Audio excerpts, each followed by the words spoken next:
So Mary Edna Badaracco, I hope I'm pronouncing that right, Badaracco. Sounds Italian to me, but I could be wrong. Has been missing since August 19th, 1984 from Sherman, Connecticut. She's a white female. She was 38 years old at the time she went missing. She'll be 78 as of 2025.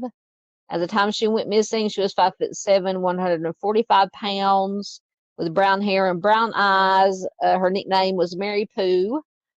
She has surgical scars on her abdomen due to a gallstone operation and an appendectomy. She has a scar on her right thumb from 4 previous stitches. She has psoriasis on both of her knees and elbows. Her ears are pierced. She was a chain smoker at the time of her disappearance, and she wore front dentures. So Mary was employed as a house cleaner in Sherman, Connecticut in 1984. She had a stormy relationship with her husband, Dominic Badaracco Sr. She had left him for a short periods of time in the past. Shortly before she disappeared, Mary found out that Dominic was having an affair. Apparently, he did have a history of infidelity as well as DV. Excuse me. Mary decided to file for divorce. Mary's adult daughters last heard from her on August 19th, and then they reported her missing on August 31st.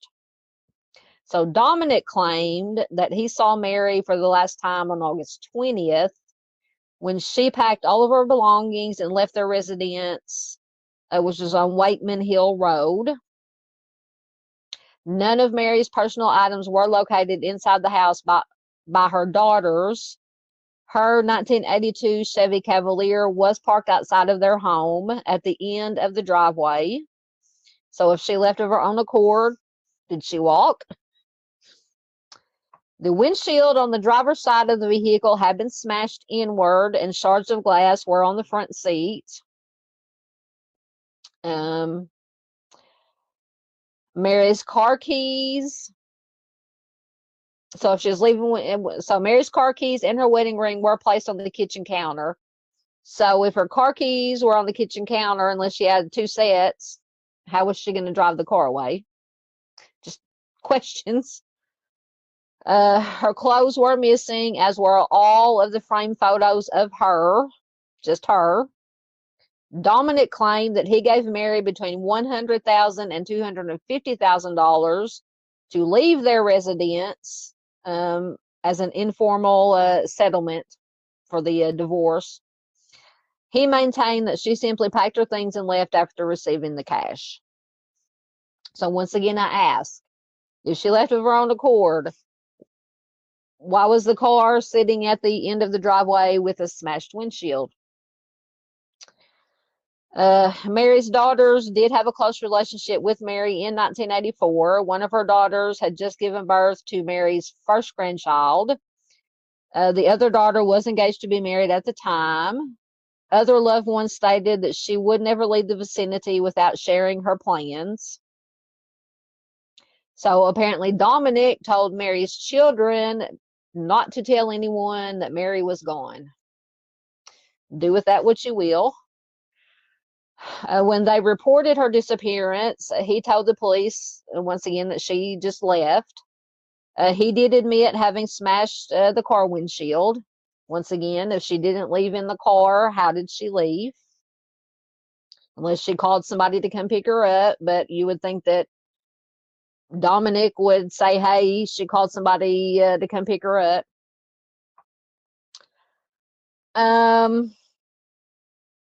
So Dominic admitted to smashing the windshield. The police did not seize the vehicle as there was no evidence of foul play.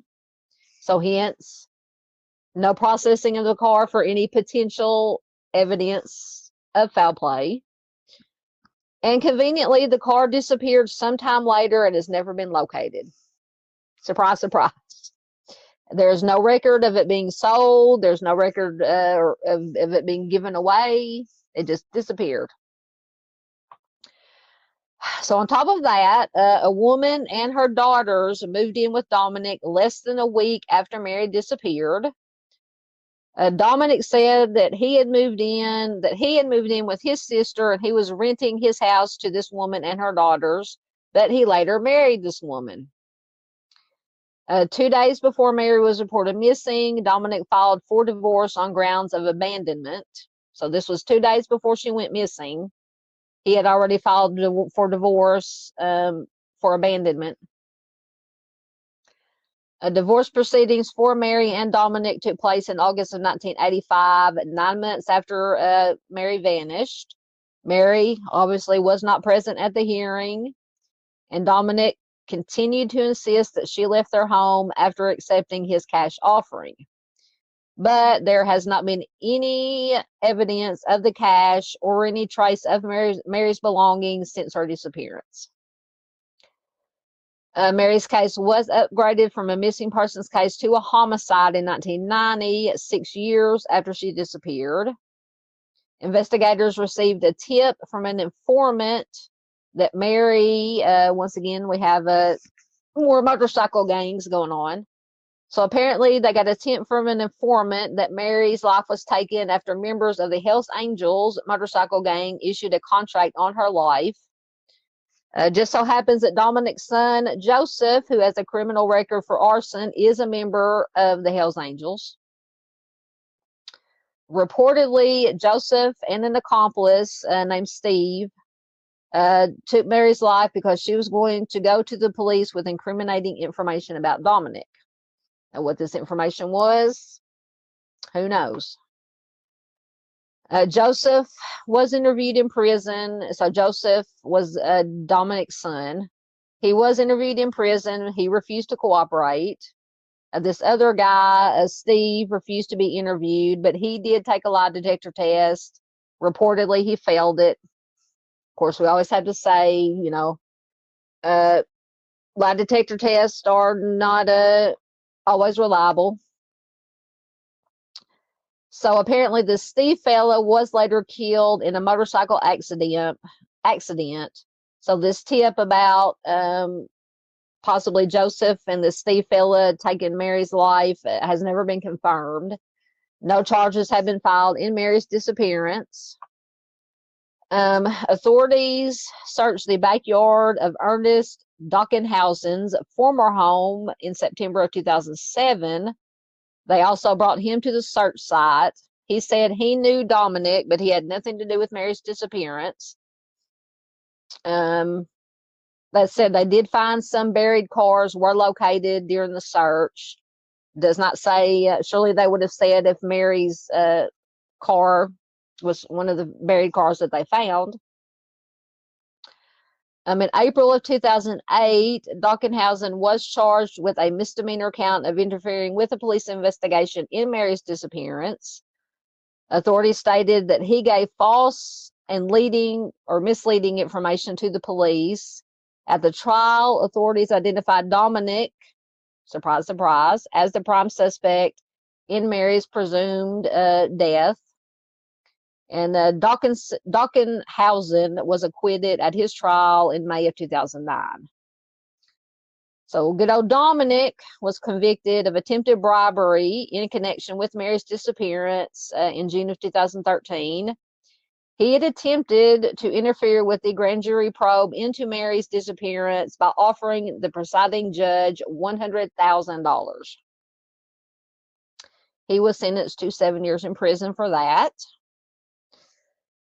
So Mary has 11 siblings. She attended Danbury High School, but she dropped out at 16 to marry her first husband. They had 2 daughters. They divorced a few years later. Mary worked sporadically as a bartender and a house cleaner after the divorce and frequently changed residences. It says she enjoyed painting and drawing as hobbies. She married Dominic in 1970. He has 4 children from a prior marriage. Some agencies may list Southbury, Connecticut as the location of Mary's disappearance, and her case remains unsolved. So that was a lot of information to unpack about good old Dominic there and possibly his son Joseph. And I still don't know. I do have an article, I think, on this one. Let me check and see. Yeah, maybe with a little bit more information. I don't know what tip they got that sent them to search the backyard of this Ernest Dockenhausen in 2007. They just said a tip. He did know Dominic, it said. He said he had nothing to do with Mary's disappearance, but some buried cars were located on his property. And he was charged with misdemeanor count of interfering with a police investigation regarding Mary's disappearance. So if you have any information, you can contact the Connecticut State Police at 860-685-8000 or 860-355-9375. Yep, I see red flags everywhere. I'm going to get to y'all's comments, but let me see what this let me find it. What kind of information this article had. I think maybe an interview with one of her daughters, maybe. And it is from newstimes.com. It's from August of 2024, so not too long ago. The last time Sherry Pissarro spoke to her mother was to invite her to the Bridgewater County Country Fair in 1984. Pissarro says it was a Saturday and I was going to the fair. Nope. Sorry, ads are popping up. She said it was a Saturday. I was going to the fair. She liked to go to places like that. So I asked if she wanted to go with me. She said she already had plans to go with her friend, but said, if you see anything cute that you think I'd like, pick it up. Said Pissarro, who didn't know it would be the last conversation that she would ever have with her mother. So her daughter says it's like a sick, sad movie, but it's not. Pissarro said about the unsolved disappearance and presumed homicide of her mother, who has not been seen or heard from since the summer of 1984. Despite several leads and tips over the years, including one from a former member of the notorious Hells Angels Motorcycle Club, who told authorities that the 38-year-old Danbury native and Sherman resident had been killed at the behest of her husband, no one has ever been charged. Mary Badaracco was reported missing August 31st, 1984. 11 days after her husband of 14 years claimed to have last seen her at their home in Sherman. The couple had lived in the house for less than a year, according to Pissarro, who described her mother as a generous, artistic, and wonderful person who cared about her friends and family very much. Pissarro said that she would have dinner with her at least once a week. During the last dinner together, Pissarro said her mother told her that she was planning to divorce Dominic because of infidelity. Mary's daughter, who is the oldest, Pissarro, who is the oldest of Mary's two daughters, said that she was very nervous. She said it wasn't the first time her stepfather, who co-owned a Danbury-based siding company at the time, had cheated on her mother, but finding makeup on his clothes seemed to have been the last straw. When Dominic Badaracco arrived home that evening, Pissarro said her mother, quote, got really nervous and asked her to leave, and she did, not knowing it would be the last time that she would ever see her mother. On August 20th, 1984, 2 days after calling her mother about the Bridgewater Fair, Pissarro said she received a call from her stepsister, Donna, who was Dominic's daughter from his first marriage, asking her to go by the house. Pissarro said, she said her dad, my stepfather, wanted to talk to us about our weddings, noting that she and Donna were both engaged to be married at the time. Pissarro said she found it strange that her mother wasn't the one to invite her over. When she went to the house after work the next day, no one was home. The house was locked, which Pissarro said was unusual because it was around dinner time and her mother would normally be home. And not only that, she said, but her mother's car, a gray 1982 Chevy Cavalier, was in the driveway with a smashed windshield. When Dominic eventually showed up to the house, Pissarro said she asked him where her mother was. He said he last saw her at the house that morning, and that she took money he had hidden around the house and took off, adding she doubted his account and was scared. So is he telling two different stories? So the story, or either that or the Charley Project had it wrong. And the Charley Project, it said that he willingly gave her $100,000 to $250,000. In this article, it said that she took money that he had hidden around the house and took off. So he's either changing the story or one of the articles is wrong.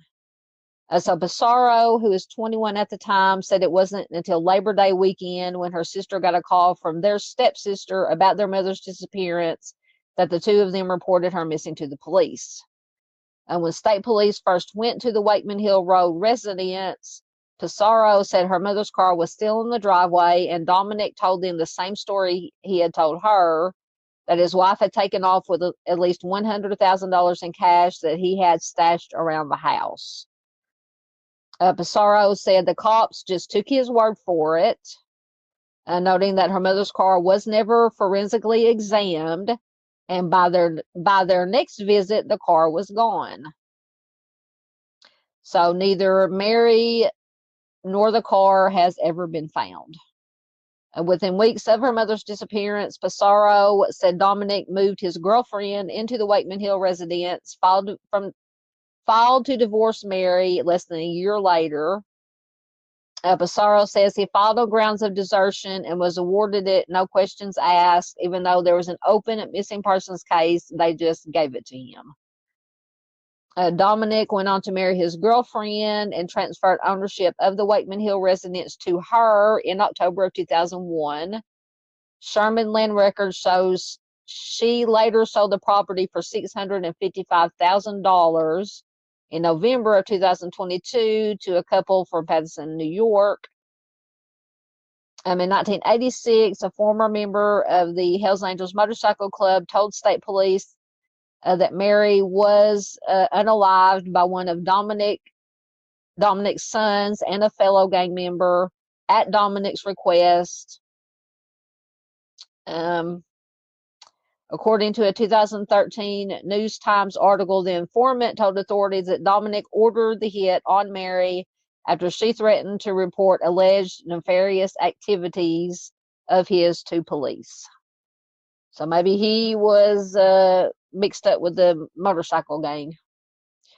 In May of 2010, 26 years after Mary was reported missing, the state convened a one-man investigative grand jury in state superior court in New Britain to examine the circumstances surrounding her disappearance, with Dominic the target of the investigation. Pissarro said she was hopeful at the beginning, but the outcome of the months-long process left her disheartened.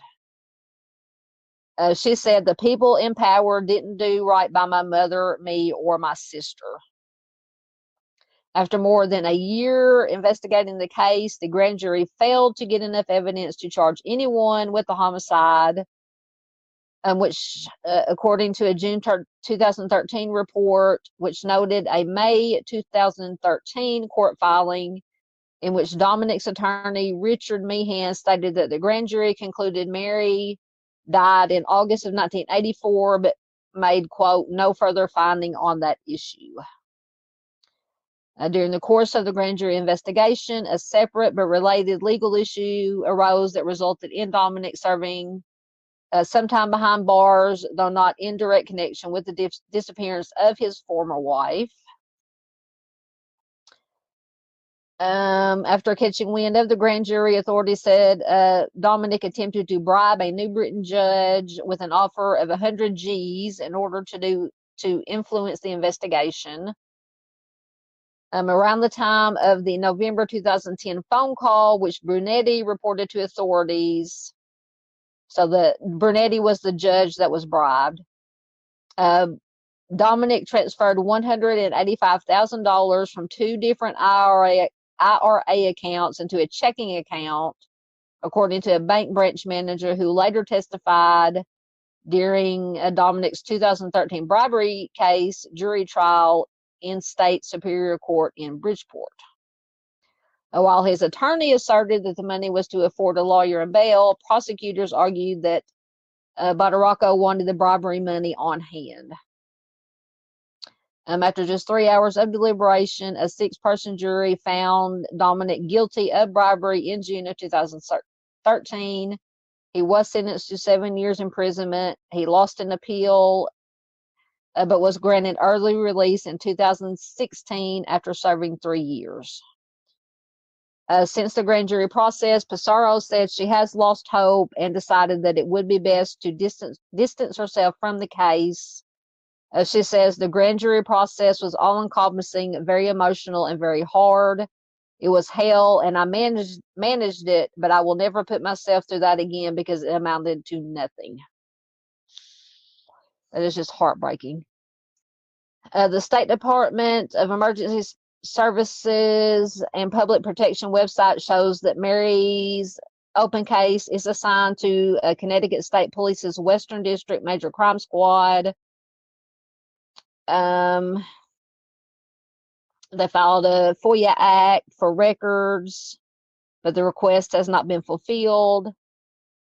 Pissarro said it was not unusual for, quote, bad things to happen to people who tried to help solve her mother's case. And it's one reason she believes it remains unsolved. She says anyone who tried to get justice for her and us were threatened or severely penalized. She said, noting that former state representative and Danbury resident Lynn Tabersack, who served in the state legislature from 84 to 92, was among those threatened. Yeah, it sounds like Dominic has some connections.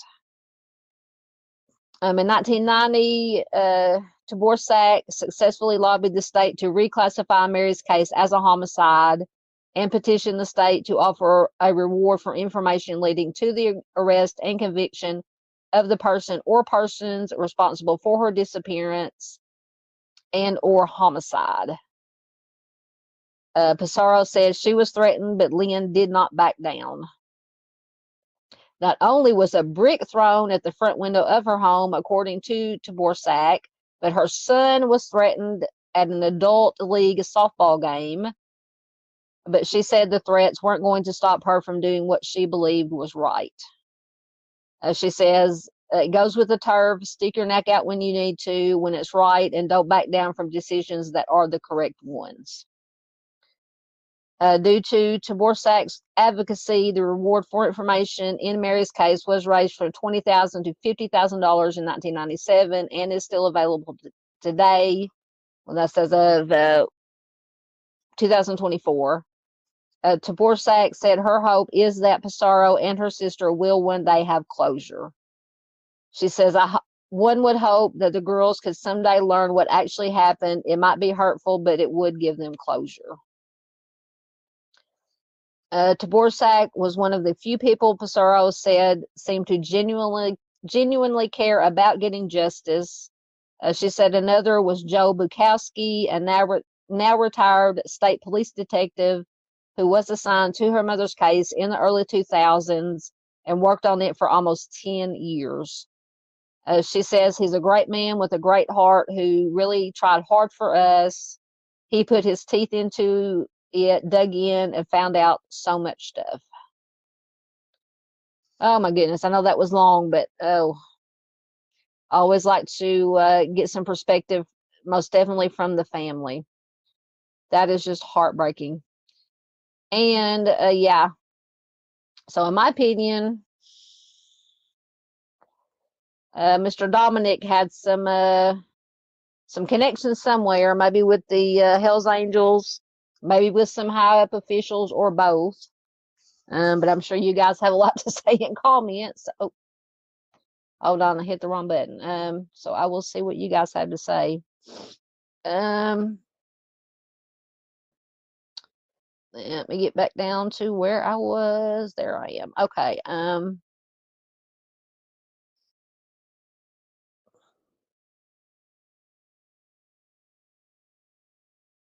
Yes. Or it says marriage issues, nasty divorce, just waiting to hear life insurance. Yeah, I don't think I mentioned anything about life insurance, but there was a whole lots of stuff going on with Dominic, in my opinion. Hey, JP, there's our friend John Paul Hansen.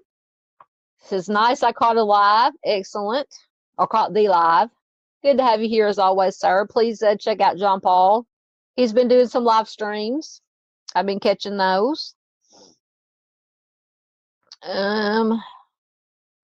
Yes, the car, Nancy says the car is very telling. I'm telling you, the car window was smashed. There's a big red flag right there, obviously.